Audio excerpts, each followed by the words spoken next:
How to delete YouTube search history.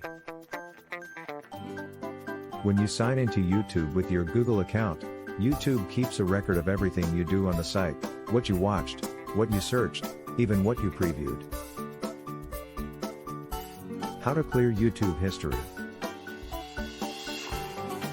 Clearing both watch history and search history will remove recommended videos on the YouTube homepage.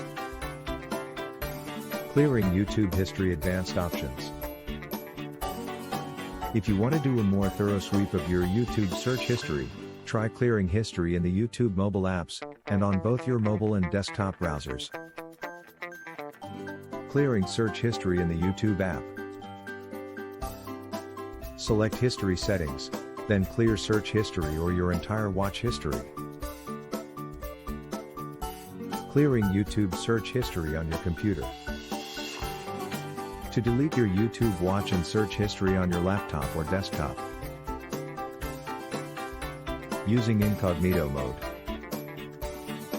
Your data in YouTube also lets you make some Google-wide data choices, such as location history and ad settings.